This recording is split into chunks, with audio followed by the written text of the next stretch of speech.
Hello and welcome to Nithrania YouTube channel. You're watching another episode of the Game in a Nutshell series designed for explaining the board game rules. My name is Branislav Berec, and in this video I'm going to do a live teach of the game called Legion, the Siberian Story from Albi. In order to set the game up, each player chooses a faction. There are 4 factions in the game: Red Army, White Army, then the local militia and bandits, they're called Shaik, and then the Czechoslovak legionaries.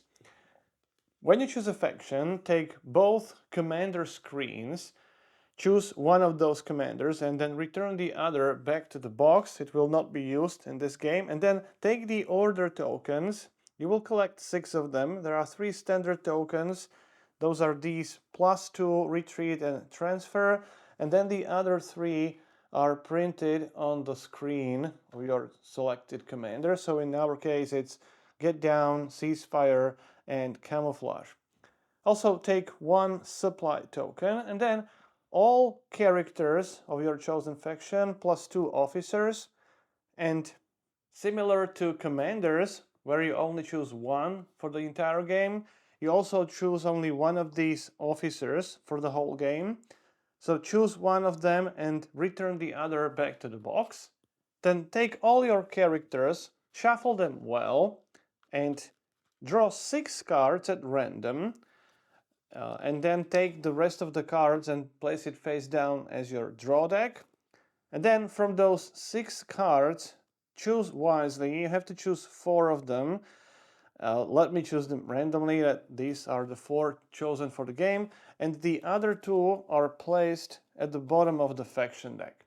Now, add the officer to the cards you have selected. And these are your 5 cards, 5 soldiers, that you will use for the remainder of the game and, to be honest, for the most of the game. Randomly choose the first player who will get this starting player token. And to clarify, the cards in your hand are obviously hidden from other players. And then shuffle these location cards and place the deck face down on the table.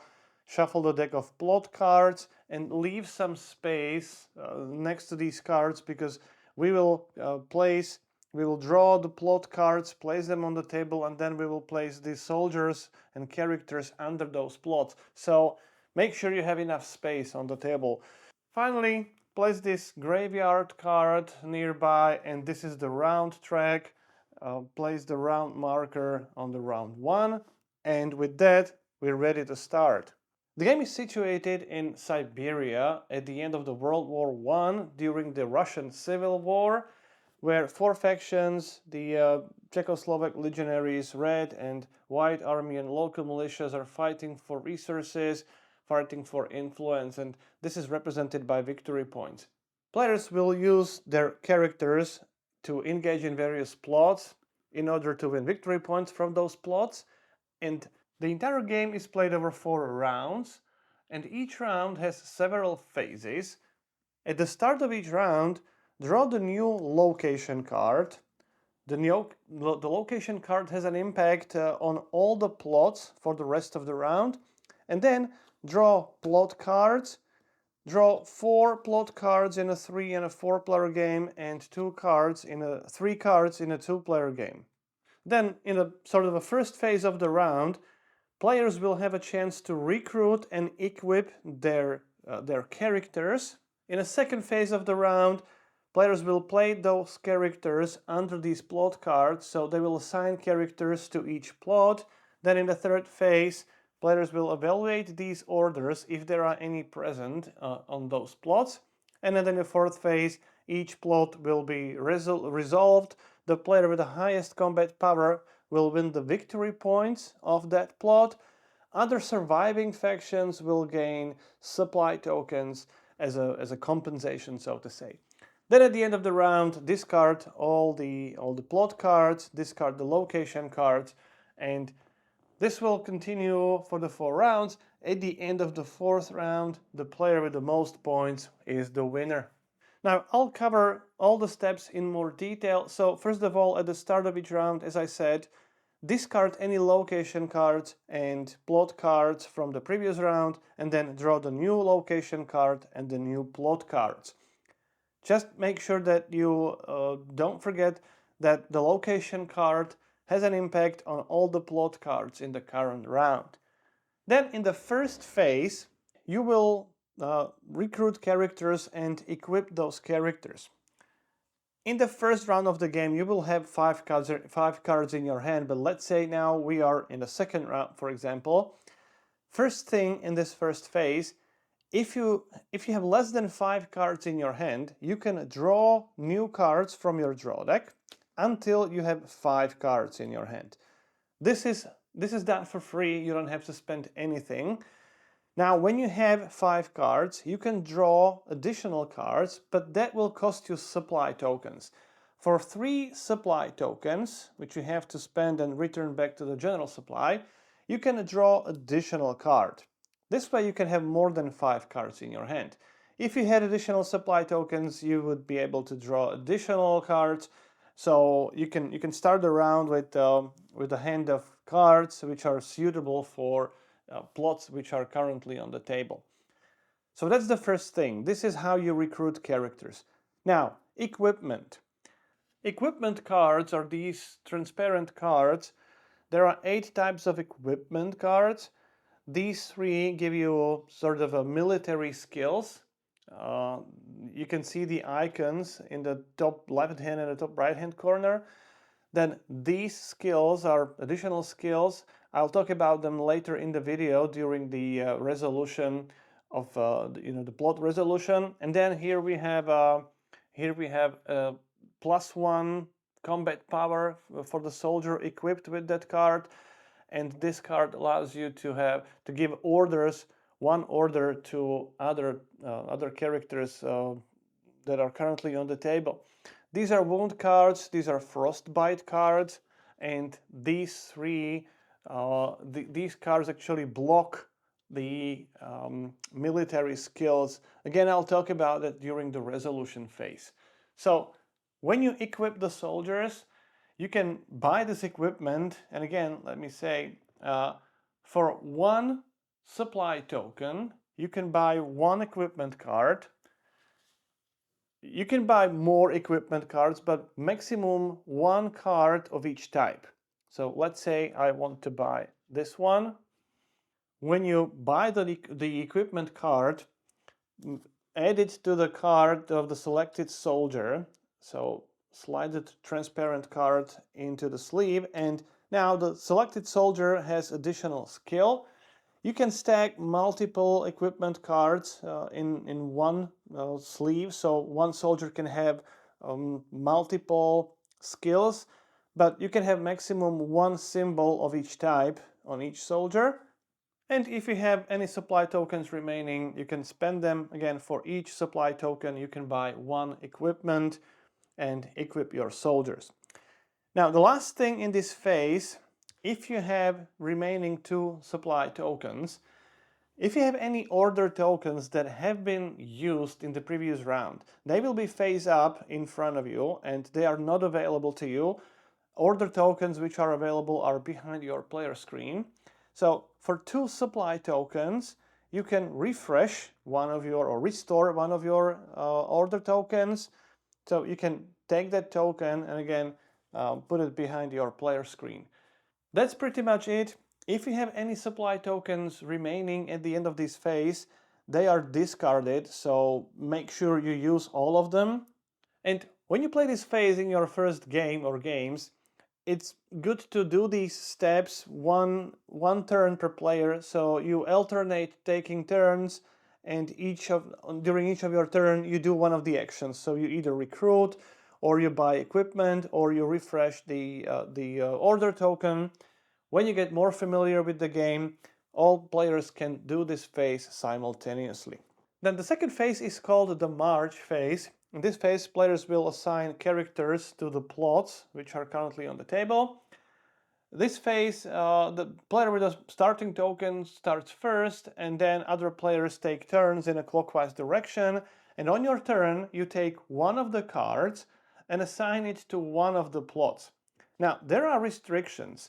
When you look at the characters in this top area on the left, there are three types of icons. Here you can see the star, these kind of bullets, and this symbol. These three symbols indicate to which plots you can assign the chosen character. You can find the same symbols, same icons on plot cards in the top left-hand corner. So, for example, in this situation, when I have this character, it has a symbol which is not present on any of these plots, which means I cannot play this character, I cannot assign it to any of these plots. If I equipped this character with this military skill during the previous phase, it now has this star symbol. Now, don't get confused, even if it's black and here it's white, it's just the symbol that needs to match. So in this example, I can now assign this character to this plot. I could also assign it to this one because the character has the matching symbol. Now, on your turn, you assign only one character. So now another player may assign a character to any legal plot. It can be the same plot where other players have the cards, obviously. It can be any other plot. Make sure that when you place these characters on the table, that their symbols are visible, and leave some space on the cards for potential order tokens. Now, let's say another character, we can have one here, joins the party on this plot. Now, when you assign new character, it can be assigned to the same plot or any other different plot. When I say that when you place the characters, place them face up, and again, leave some space for the order tokens and make sure the symbols are visible. When you assign a character which has these exclamation mark symbols, it means that you can give orders to other characters. The officer has two symbols, which means with officer you can assign two order tokens. Other characters may have one symbol, which means you can only assign one of those tokens. So let's say we take this officer. When I play this officer, I can assign two order tokens. I can only assign the tokens which are available, so not the ones which have been used previously. And when I take the token with this flash symbol, it is resolved immediately, which means when I place it on any character, you can place it on the character in the same plot or in different plots. When I place it on the character, it has to be resolved immediately, and then it is placed in front of you, in front of your player screen, because this is a public information which order tokens you have already used. When you assign a token with this exclamation symbol, this will be resolved during the order resolution phase. In that case, take the token and place it face down on the chosen character. Now, the officer can assign two tokens. If you play a character with one of these symbols, you can still give orders to other characters, but in this case only one. And finally, when you assign an order token with this watch symbol, it will be resolved during the plot resolution. We'll talk about it. In a minute. So when you don't have any more characters in your hand, or you do, but you don't want to play them, or you cannot play them, you have to pass. When you pass, you may no longer assign characters to plots, and when all players pass, this march phase is over. One last note, you may assign maximum one order token to each character. Then we move to the third phase, in which these orders are resolved. Orders are resolved in the reverse player order, so the player with the starting token goes last, and orders are resolved one by one, so during your turn you only flip one of your tokens, so you don't flip all of them during your turn. And when these tokens are resolved or flipped, the tokens with this watch symbol are resolved in the following phase when the entire plot is resolved. When you flip the token with this exclamation mark symbol, it is resolved now in this phase. You can find the description of all those tokens at the back of your player screen and also in the rulebook. I'm not going to cover all of them, but for example, this one cancels one wound. I'll talk about that in a minute. And other tokens are resolved during the plot resolution phase. So once you resolve all the tokens, the order resolution phase is completed, and we can now move on to the plot resolution phase. Before we move on to that, one additional note: when you can assign orders to your characters and you don't have any more orders available because all of them are already used, at this moment only you can take all those order tokens and make them again available for no cost at all. So you don't have to spend any supply tokens. Now, when you have them available, you can now take the token and assign it to a character. Okay, the plot resolution. First of all, you have to resolve assault. Assault is this kind of symbol. We have one here, two of them are here. The green player doesn't have any of those symbols. This is resolved in the player order, so in this case, starting with the first player and continuing clockwise, each player counts the number of their assault symbols and assigns those wounds to other players. Green player doesn't have any of these assault symbols, so green player doesn't inflict any damage to other factions in this plot. Then the red player has two of these symbols. So take these two wound cards, transparent cards, and you can assign them to other players, other factions, any way you want. So you can give all the wounds to one faction, or you can split them. This is completely up to the player inflicting that damage. So let's say the red player decides to assign 2 wounds to the green faction. Then we have 1 wound from, or 1 assault symbol from the white player. Again, white player may decide to put it to the red faction or to the green one. Let's say they also give it to the green player. This is done in the player order, but the actual resolution happens simultaneously. So now each player, again starting with the first one, takes all the wound cards and assign those cards to the characters. This time the decision is done by the player who was given the damage. Here we have a token which actually removes one of those cards, just to make sure that we resolve all the tokens. Again, the order token is placed face down in front of the player screen. And now we have two wound cards. You can either give both cards to one character, but in that case, if one character has 2 wound cards, it is killed in action and the card would be placed in the graveyard. That means that card is no longer available for you for the rest of the game. The soldier is killed and you will lose 1 victory point for each soldier in the graveyard.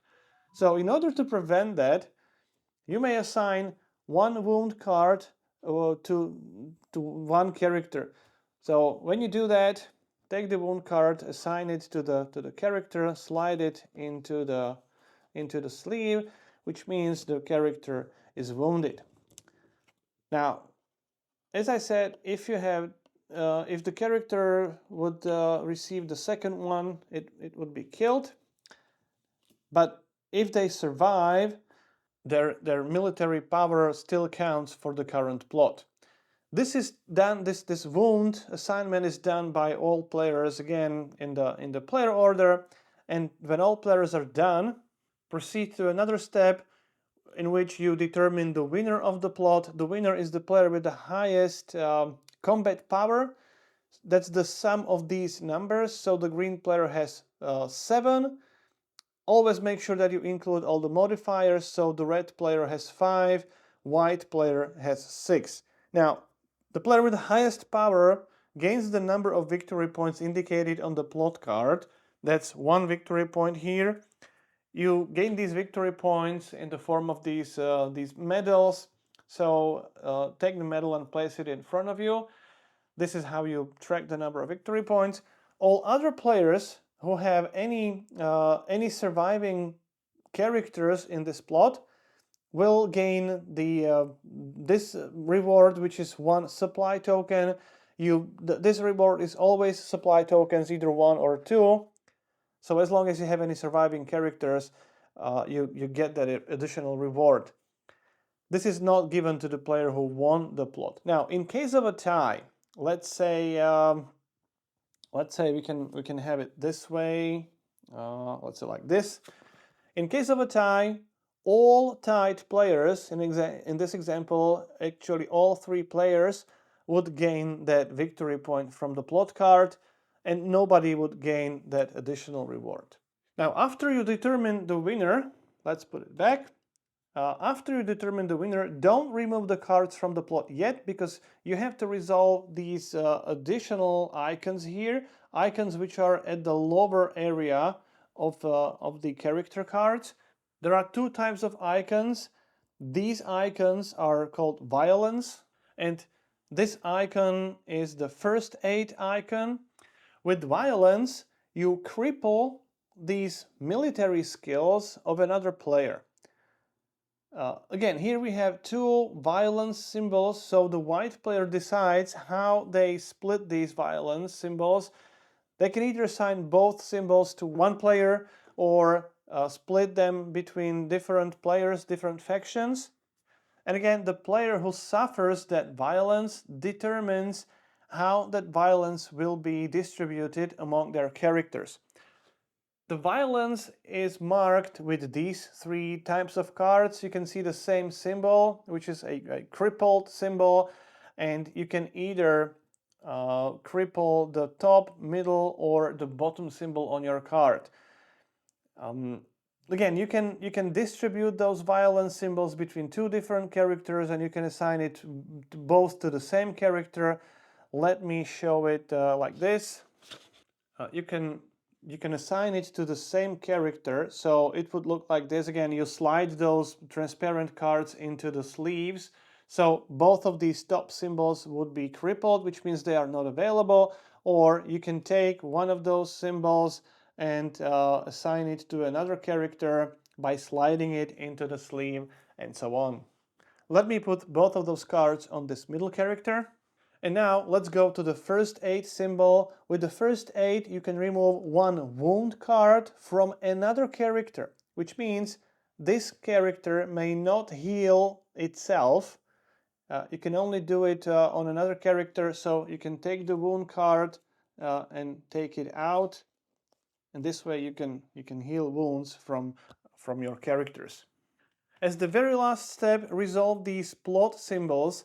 If you have a freezing plot, then all characters in this plot will get this frostbite card. Again, you can slide that card into that sleeve. You can have 1 character, so it will be like this. You can have the same character having, I'm not going to slide it in, same character with the frostbite card and also the wound card. As long as the character would get second wound card, it would be killed. As long as the character would get the second frostbite card, the character would be killed. Anytime the character is killed, place that card in the graveyard. But if you have the frostbite and the wound, the character is still alive. If you have a character with this cold symbol, that character is protected from getting the frostbite. So in this example, all other characters would get the frostbite card. I'm not going to give it to everyone now. If you resolve the plot with this warming symbol, all characters with these frostbite cards can remove that frostbite from the card. So that acts like healing the frostbite wound. And finally, when you resolve the plot with this symbol, this is a peaceful plot. In this case, these assault symbols wouldn't be resolved. So there are no assaults on this kind of plots. So now the plot is fully resolved. Move on to the next plot, and when you resolve all the plots in the current location, in the current round, the round will be over. Now, all players take all the cards back into their hand in case the cards survived. So put them back into your hand. As I said, any characters in the graveyard remain in the graveyard for the remainder of the game. Discard all the plot cards, all the location cards, and give the starting player token to the next player clockwise. Now you can start a new round, and let me show you how you remove these crippled tokens, crippled icons. When you have a crippled skill, you can reinstate that skill by buying the equipment of the same type.